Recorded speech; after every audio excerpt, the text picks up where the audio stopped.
राधे राधे। आज बात करेंगे मनी मैनेजमेंट के बारे में। मैं पंकज कानपुर से और यहाँ हम बात करते हैं प्राइस साइकोलॉजी रिलेटेड टॉपिक के बारे में। तो एक सीरीज़ स्टॉक मार्केट को जानने की, समझने की और किस तरीके से एडवांटेज लिया जा सकता है, ये मैं तैयार कर रहा हूँ और ये इस सीरीज़ का दूसरा वीडियो है। पहले वीडियो में हमने जाना कि स्टॉक मार्केट क्या है और हमें क्यों होना चाहिए मार्केट में, किस तरीके से हम एडवांटेज ले सकते हैं मार्केट का। और ये दूसरा वीडियो है इस सीरीज़ का। और आज हम मनी मैनेजमेंट के बारे में समझेंगे कि किस तरीके से हम अपने ओवरऑल कैपिटल को मार्केट में डिप्लॉय कर सकते हैं और किस तरीके से एडवांटेज ले सकते हैं मार्केट का। तो सबसे पहले तो capital protection is must in this market. जब आप कैपिटल अपनी प्रोटेक्ट कर पाएंगे तभी आप सरवाइव कर पाएंगे और कुछ रिटर्न जनरेट कर सकते हैं। तो जब हम कैपिटल प्रोटेक्शन की बात कर रहे हैं तो वो डाइवर्सिफिकेशन के जरिए ही संभव है। तो सपोज करिए आपकी ओवरऑल कैपिटल 1 लाख रुपए है। What ever capital you have, आप अपनी ओवरऑल कैपिटल को सबसे पहले तो आपका जो मेजॉरिटी इन्वेस्टमेंट होगा वो 60 से 70% का फिक्स एसेट्स में होगा। फिक्स एसेट्स बोले तो सबसे पहले तो एफडीज में, बॉन्ड में। सपोज करिए 1 लाख रुपए में आपका 60,000 रुपये हो गया आपका एफडीज के लिए, बॉन्ड के लिए, गोल्ड के लिए और वैल्यू इन्वेस्टिंग के लिए। वैल्यू इन्वेस्टिंग की जब हम यहाँ पर बात कर रहे हैं तो इसका मतलब हो गया कि निफ्टी 50 के स्टॉक्स, मार्केट के जो लीडर्स हैं, और उसमें भी डाइवर्सिफिकेशन के जरिए पोजीशन लेंगे।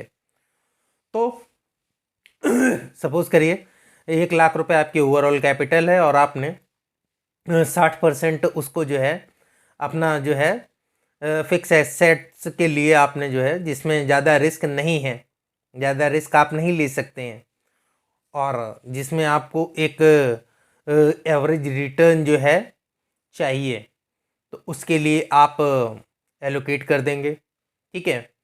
तो इस चीज़ को ऐसा समझेंगे कि 60,000 रुपये में, अब वो 60,000 रुपये की कैपिटल को हम समझ लेते हैं 100%, तो उसमें कम से कम 25% आपका एफडीज में होगा और एफडीज और बॉन्ड में ले सकते हैं आप 25%, और 25% को आप ईटीएफ्स के ज़रिए इन्वेस्ट कर सकते हैं और 25% को गोल्ड में इन्वेस्ट कर सकते हैं। गोल्ड में इन्वेस्ट करने का सबसे बढ़िया तरीका है एसजीबी, सोवरिन गोल्ड बॉन्ड। और उसके बाद जो 25% होगा उसमें हम वैल्यू इन्वेस्टिंग, वैल्यू इन्वेस्टिंग का मतलब हो गया कि जो भी सेक्टर्स के लीडर्स हैं, सेक्टर के लीडर जैसे कि रिलायंस हो गया, बैंकिंग में एचडीएफसी हो गया और आईटी में टीसीएस हो गया, विप्रो हो गया। तो ये जो दिग्गज दिग्गज कंपनियां हैं, ये जब भी आपको करेक्शन में मिलेंगी, करेक्शन में एक गोल्डन अपॉर्चुनिटी है इन्वेस्टमेंट करने की। करेक्शन मार्केट में जब भी आता है वो रिटेलर के लिए एक गोल्डन अपॉर्चुनिटी है। क्योंकि होता क्या है, इस चीज़ को समझने की कोशिश करेंगे। क्योंकि करेक्शन जब मार्केट में आता है तो जो भी म्यूचुअल फंड्स हैं, जो भी बड़े बड़े फंड मैनेजर हैं, जो भी बड़े बड़े होल्डिंग्स रखते हैं, तो उनको उनको जब मार्केट का सेंटीमेंट खराब है तो उनको माल बेचने में कोई भी समस्या नहीं है, भले ही माल कितना भी अच्छा क्यों ना हो। वो अपने कैपिटल को, अपने प्रॉफिट को प्रोटेक्ट करेंगे और अगर सेंटीमेंट खराब है तो किसी भी अच्छे से अच्छे स्टॉक में भी सेलिंग आ जाएगी और वो बहुत ही नीचे के रेट में आपको मिल जाएगा। तो जब कोई अच्छा स्टॉक आपको नीचे के रेट में मिलेगा तो ये एक तरीके से स्प्रिंग मैकेनिज्म के तरीके से काम करता है। कहने का मतलब है, सपोज करिए किसी भी कंपनी में अगर हमको सपोज करिए 100 रुपये का भाव चल रहा है, करेक्शन हुआ, करेक्शन में वो आपको 50 में मिल गया, 60 में मिल गया, 70 में मिल गया, तो उस कंपनी की अर्निंग पे तो कोई फर्क पड़ नहीं रहा है। कंपनी मार्केट की लीडर है, कंपनी के अर्निंग्स वैसे ही चल रही हैं। हम ओवरऑल सिनेरियो की बात करें, किसी पर्टिकुलर कंपनी का कभी कभी हो सकता है कोई इशू, और जब भी हम कोई इशू फंडामेंटली देखने की कोशिश करेंगे तो कम से कम 3 क्वार्टर रिजल्ट खराब होगा तभी हम उसको खराब डिक्लेयर करेंगे। तो जब भी कोई अच्छी कंपनी ब्लू चिप स्टॉक आपको करेक्शन में मिलता है तो वो एक गोल्डन अपॉर्चुनिटी है इन्वेस्ट करने की।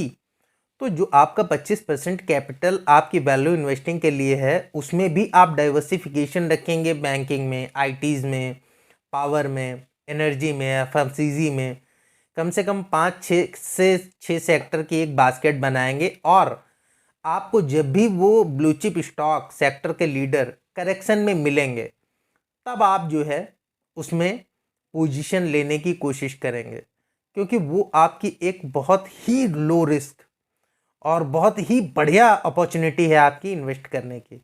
तो कहने का मतलब है कि कोई भी पोजीशन बनाने के समय हमें बॉटम फिशिंग करने की ज़रूरत नहीं है। पिरामिडिंग के थ्रू हम किसी भी पोजीशन में ले सकते हैं, किसी भी पोजीशन। तो पिरामिडिंग को समझने की कोशिश करेंगे। सपोज करिए 25% कैपिटल आपकी है आपकी वैल्यू इन्वेस्टिंग के लिए, तो उसको हम पिरामिडिंग के थ्रू हम किसी भी स्टॉक में पोजीशन लेने की कोशिश करेंगे। सपोज करिए स्टॉक कितना भी अच्छा क्यों नहीं है, आपको करेक्शन में मिल रहा है। तो करेक्शन में जब आपको स्टॉक मिल रहा है तो हमको सपोज करिए रिलायंस में 10,000 रुपये इन्वेस्ट करने हैं। हमारी कैलकुलेशन मनी मैनेजमेंट के हिसाब से रिलायंस दिग्गज है मार्केट का और करेक्शन में मिल रहा है, और उसमें हमें अपने फंड के अकॉर्डिंग 10,000 रुपये इन्वेस्ट करने हैं। तो वो 10,000 रुपये हम 3 ट्रांच में बांट लेंगे। 3 ट्रांच में बांट लेंगे। जब हमें लगेगा कि सबसे पहला ट्रांच तो हम तब बाय कर लेंगे कि जब हमें लगेगा कि नहीं ठीक है, इसकी रेट ठीक है और ये अब करेक्ट हो चुका है, और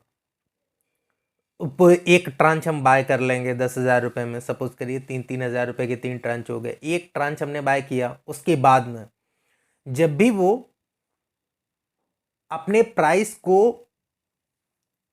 राइट साबित करेगा, सही साबित करेगा कि हाँ ये मेरा बॉटम बन चुका है और आपके प्राइस एक्शन के अकॉर्डिंग बॉटम बन चुका है, हायर हाई हायर लो बना रहा है प्राइस, और आपने एक पोजीशन ले ली है, तो आप दूसरा ट्रांच अपनी प्रॉफिटेबल साइड में ही बाय करेंगे। जो भी पोजीशन आपके 3 ट्रांच की है, दूसरा ट्रांच आप प्रॉफिटेबल साइड में बाय करेंगे। फिर तीसरा ट्रांच आप उसके प्रॉफिटेबल साइड में बाय करेंगे। कोई भी बायस नहीं रखनी है मार्केट से हमें कोई भी जो भी प्राइस बोल रहा है या जो भी प्राइस पहले अपने आप को प्रूव कर रहा है उसके बाद ही हमें उसमें पोजीशन बनाने की कोशिश करनी है, भले ही स्टॉक कितना ही अच्छा क्यों ना हो। हमें अपने कैपिटल पे रिटर्न तो तब मिलेगा जब हम अपने ब्रेक इवन से ऊपर के प्राइस को लेंगे। तो हम जो है इस तरीके से हम 25% को अपने डिप्लॉय करेंगे मार्केट में, और हमेशा नहीं होगा। और वैल्यू इन्वेस्टिंग एक लॉन्ग टर्म की ट्रेडिंग है। तो लॉन्ग टर्म की ट्रेडिंग का मतलब हो गया कि जब भी हम लॉन्ग टर्म की ट्रेडिंग करते हैं तो ऐसा नहीं है कि हमने कोई भी स्टॉक खरीद लिया है तो वो हमें लाइफ टाइम के लिए होल्ड ही करना है। अगर वीकली या मंथली चार्ट पर कोई एक्सेट सिग्नल आ रहा है तो आपको अपने कैपिटल को और अपने प्रॉफिट को प्रोटेक्ट भी करना है, और इसीलिए ये एक लॉन्ग टर्म ट्रेडिंग है।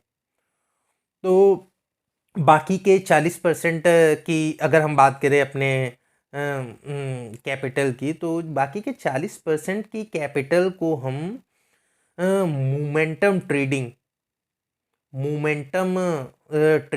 स्विंग ट्रेडिंग, जो भी आप समझते हो सब एक ही हैं।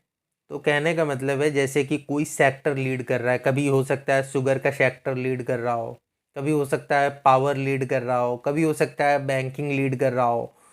तो उस सेक्टर को जो भी लीड करने वाले स्टॉक्स हैं, एक या दो स्टॉक होंगे जो उस सेक्टर को लीड कर रहे होंगे, तो वो उसी पिरामिडिंग के थ्रू हम पोजीशन मोमेंटम ट्रेडिंग में बनाकर और उससे रिटर्न जनरेट करेंगे, और उसको भी हम डाइवर्सिफिकेशन के जरिए ही पोजीशन लेंगे और किसी भी स्टॉक में हमें ओवर वैल्यू नहीं रखनी है। और डाइवर्सिफिकेशन के जरिए, मनी मैनेजमेंट के जरिए जितना भी अमाउंट हमारे ओवरऑल कैपिटल का डाइवर्सिफिकेशन के जरिए एक स्टॉक का आ रहा है, थोड़ा बहुत 19-20 हो गया तो चलेगा, लेकिन कभी भी ओवरवेट पोजीशन नहीं बनानी है किसी भी स्टॉक में। तो ओवरऑल कैपिटल का हम 60 से 70% का रखेंगे अपने फिक्स एसेट्स में, वैल्यू इन्वेस्टिंग में, और 30 से 40% का रखेंगे हम मोमेंटम इन्वेस्टिंग में। तो जैसा कि तीसरा एक और है ट्रेडिंग एंड स्कैल्पिंग। तो ट्रेडिंग एंड स्कैल्पिंग ये है कि बहुत ही पैनिक और हेडक वाला काम है। सबसे पहले तो 2 से 3 साल का अनुभव जब हो, उसके बाद ही जब आप प्राइस एक्शन को समझें, जब आप मार्केट के बिहेवियर को समझें, जब आप हर मूवमेंट को समझने लगें, तभी आप ट्रेडिंग और स्कैल्पिंग के लिए जाएं। वरना अगर आप इस तरीके से भी सिस्टमेटिक अगर अप्रोच रखेंगे मार्केट से, तो आपको ट्रेडिंग और स्कैल्पिंग और इंट्राडे की ज़रूरत नहीं है। आप वैल्यू इन्वेस्टिंग से, मोमेंटम ट्रेडिंग से, स्विंग ट्रेडिंग से और फिक्स एसेट के ज़रिए ही भी आप जो है अपने कैपिटल का, ओवरऑल कैपिटल का आप 20 से 25% बहुत ही आसानी से जो है निकाल सकते हैं अपने स्किल्स के ज़रिए। इसके लिए आपको जानना होगा, समझना होगा, थोड़ा समय देना होगा हर चीज़ को, क्योंकि शॉर्टकट कुछ भी नहीं है किसी भी चीज़ के लिए। किसी भी चीज़ से अगर आप कोई भाई बेनिफिट लेना चाहते हैं या जानना चाहते हैं, समझना चाहते हैं, तो practice is the only way to get success.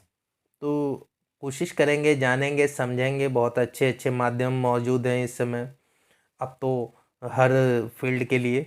और सारी चीज़ों को, जहाँ पर भी कोई कन्फ्यूज़न हो, जहाँ पर भी कोई दिक्कत आए, जहाँ पर भी कुछ ना समझ में आए, तो फ़ौरन यूट्यूब में डालेंगे और आपको सारे सवालों के जवाब मिल जाएंगे, बहुत अच्छे अच्छे।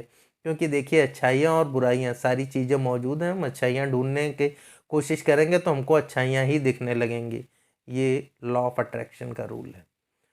तो और कोई आपके सुझाव हों या सवाल हों तो ज़रूर मुझसे पूछिए, और आगे के वीडियोस में हम और भी टॉपिक्स को कवर करेंगे, जैसा कि ट्रेडिंग या इन्वेस्टमेंट के 3 पिलर्स हैं, money management, price psychology and risk reward. तो आज हम मनी मैनेजमेंट के बारे में बात किया है, और भी टॉपिक्स के बारे में बात करेंगे, और भी मार्केट को डिटेल में जानने की, समझने की कोशिश करेंगे आगे के वीडियोस में। राधे राधे।